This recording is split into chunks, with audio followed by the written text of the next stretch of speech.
Pertanyaan Anda itu salahnya begini, harusnya menjelaskan, apakah patut presiden yang sudah lengser membuka panggung besar? Harusnya dia punya adab untuk memberikan kepada presiden yang berkuasa. Jangan-jangan presiden yang berkuasa punya keseganan atau juga disandera berbagai kepentingan yang dilakukan oleh mantan presiden yang sudah lengser ini. Tidak lumrah. Jadi Anda sampaikan ke Pak Jokowi, kalau Anda punya adab, beri ruang Pak Prabowo berperan lebih banyak. Kecuali memang adab Anda yang kurang dan merasa Anda betul-betul dicintai orang. Padahal presiden-presiden lain selayaknya mantan presiden punya banyak pendukung dan mereka juga dicintai oleh rakyat pendukungnya. Cuman satu orang yang paling GR. Makanya saya bilang, dalam sepanjang sejarah kita, mantan presiden yang 5 bulan ini selalu tampil di TV tidak berhenti-berhenti, seolah-olah mencari perhatian hanya Presiden Jokowi. Jangan-jangan memang ada niat ya, ingin selalu menampilkan diri tak berhenti-henti, hanya ingin memberikan pandangan bahwa saya lebih baik dari Presiden Prabowo. Harusnya Presiden Jokowi belajar adab ketatanegaraan. Terjadi perdebatan panas antara pakar hukum tata negara Ferry Amsari dengan juru bicara Projo. Awalnya Ferry Amsari melakukan kritik keras terhadap mantan Presiden Republik Indonesia Jokowi yang masih sibuk melakukan pertemuan politik kendati sudah tidak lagi menjabat sebagai kepala negara. Ferry mengatakan dalam sejarah Republik Indonesia hanya Jokowi selaku mantan presiden yang masih rajin warawiri tampil di depan televisi usai purna tugas, khususnya selama 5 bulan terakhir ini. Secara fakta memang Pak Jokowi itu tidak ada posisi formal di dalam pemerintahan ini, tidak ada. Saya mau bantah ini boleh? Begini Silakan Bang Ferry. Karena ini bicara ketatanegaraan dan menganggap kita membentur-benturkan, bukan. Anda sedang melanggar adab ketatanegaraan dan Anda menuduh orang yang menjelaskan itu sebagai upaya membentur-benturkan. Saya sedang memperjuangkan hak Presiden Prabowo. Perlu diketahui sampai sekarang di dalam sampai sekarang istana maupun Pak Prabowo tidak pernah keberatan tentang apa yang dilakukan Pak Jokowi. Tanda tanya besarnya. Sampai sekarang istana ya menyikapi baik tentang silaturahmi tersebut. Makanya saya bilang, saya bilang, ini penjelasannya ya, bahwa dalam sistem presidensial, Bang Ferdi, bahwa kekuasaan presiden itu adalah mempersuasi orang. Dalam tatapan semua orang, presiden yang sudah lengser berupaya terus mempersuasi orang yang mestinya tugas presiden berkuasa. Ferry mencurigai hal itu sengaja dilakukan Jokowi untuk memberitahu publik bahwa dirinya lebih baik daripada Presiden Prabowo Subianto. Kalau Jokowi punya adab, berilah Prabowo ruang, kecuali Jokowi kurang dan merasa masih betul-betul dicintai oleh rakyat. Tidak bisa dipungkiri, Jokowi memang rajin bertemu maupun ditemui oleh tokoh-tokoh politik, mulai dari para kandidat di Pilkada 2024 yang mencari berkah elektoral, hingga sejumlah menteri di Kabinet Merah Putih, termasuk beberapa kali bertemu Presiden Prabowo Subianto di kediaman Jokowi di Kelurahan Sumber, Kecamatan Banjarsari, Kota Solo. Kasih dong parameternya. Jangan pakai istilah jangan. Itu yang saya bilang tadi. Saya kasih tahu kepada Anda. Itu yang saya bilang tadi bahwa itu narasi adu domba.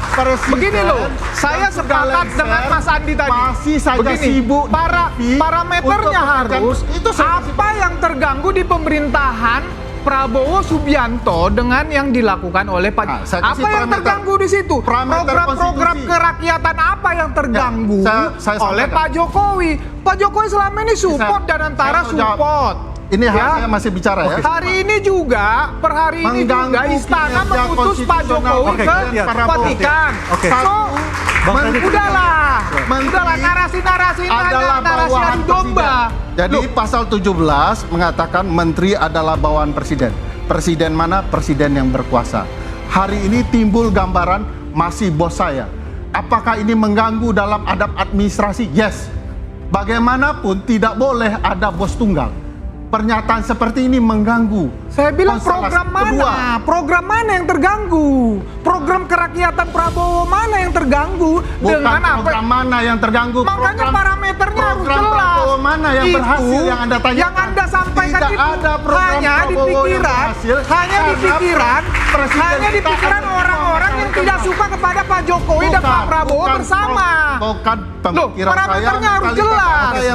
Parameternya harus jelas. Anda membiarkan ini terjadi. Para Menteri Kabinet Merah Putih yang rajin mendatangi Jokowi adalah Menteri Kehutanan Raja Juli Antoni, Menteri Koordinator Bidang Pangan Indonesia Zulkifli Hasan, Menteri Koperasi Budi Aristiadi, dan Wakil Menteri Tenaga Kerja Immanuel Ebenezer. Ada pula Menteri SDM Bahlil Lahadalia, Menteri Kehutanan dan Perikanan Sakti Wahyu Trenggono, Menteri Kesehatan Budi Sadikin. Apakah Pak Jokowi tidak ingin melipir dulu begitu ya untuk sesaat supaya memberikan panggung nih sepenuhnya kepada Pak Prabowo. Jadi nggak dibayang-bayangi terus nih, kita tiap minggu dialognya soal Pak Jokowi soalnya. Itu Karena Pak Jokowi dulu bilang habis pensiun saya mau pulang ke Solo. ya itu kan pulang ke Solo. Ya, Nah itu sekarang pulang di ke Solo. Solo. Tapi sekarang atensinya tetap ke beliau gitu, nggak melipir dulu. Nggak akan bisa hilang itu. Oke. Itu udah menjadi karakter. Atau memang tetap ingin berada di permukaan. Bukan masalah itu. Kalau beliau tidak melakukan itu, diam saja di rumah. Mungkin beliau cepat pikun, cepat sakit. Justru karena itu merupakan alamiah dari dirinya, ya karakter dasar dari dirinya. Percaya deh, itu nggak akan berhenti. Dia karakter sifat dia yang menemui masyarakat itu menjadi energi bagi beliau, itu akan terus dilakukan. Juru bicara Jokowi menyebut Jokowi bisa pikun jika hanya berdiam diri di rumah, tidak melakukan aktivitas politik seperti beberapa bulan terakhir ini. Atensinya tetap ke beliau gitu, nggak melipir dulu. Nggak akan bisa hilang itu. Itu udah menjadi karakter. Atau memang tetap ingin berada di permukaan. Bukan masalah itu. Kalau beliau tidak melakukan itu, diam saja di rumah. Mungkin beliau cepat pikun, cepat sakit. Justru karena itu merupakan alamiah dari dirinya, ya karakter dasar dari dirinya. Percaya deh, itu nggak akan berhenti. Dia karakter sifat dia yang menemui masyarakat itu menjadi energi bagi beliau, itu akan terus dilakukan. Sebelumnya, masyarakat rame-rame menyinggung ihwal persepsi matahari kembar usai para pimpinan menengah polisi suan ke kediaman Jokowi. Ada kepercayaan dari publik ihwal persepsi matahari kembar yang terjadi di pemerintahan Prabowo Subianto saat ini. Persepsi itu bisa dinetralisir bila peserta Sespirmen Polri itu turut menemui mantan presiden maupun tokoh bangsa lainnya. Mereka mengaku bersilaturahim dengan Jokowi sekalian meminta masukan untuk perkembangan ke depannya. Perkembangan ke depan yang dimaksud berkaitan kepemimpinan agar bisa menghadapi tantangan global pada era digital, kecerdasan buatan atau kecerdasan artifisial, serta robotik. Mereka juga mendapatkan masukan dari Jokowi agar terus meningkatkan sinergitas antara Polri dan TNI, sehingga lebih baik ke depannya dan bisa dicintai oleh masyarakat serta dapat menjadi panutan. Apakah Pak Jokowi tidak ingin melipir dulu begitu ya untuk sesaat supaya memberikan panggung nih sepenuhnya kepada Pak Prabowo. Jadi nggak dibayang-bayangi terus nih, kita tiap minggu dialognya soal Pak Jokowi soalnya. Itu Karena Pak Jokowi dulu bilang habis pensiun saya mau pulang ke Solo. ya itu kan pulang ke Solo. Iya, Nah itu sekarang di Solo. Sekarang atensinya tetap ke beliau gitu, nggak melipir dulu. Nggak akan bisa hilang itu. Itu udah menjadi karakter. Atau memang tetap ingin berada di permukaan. Bukan masalah itu. Kalau beliau tidak melakukan itu, diam saja di rumah. Mungkin beliau cepat pikun, cepat sakit. Justru karena itu merupakan alamiah dari dirinya, ya karakter dasar dari dirinya. Percaya deh, itu nggak akan berhenti. Dia karakter sifat dia yang menemui masyarakat itu menjadi energi bagi beliau, itu akan terus dilakukan.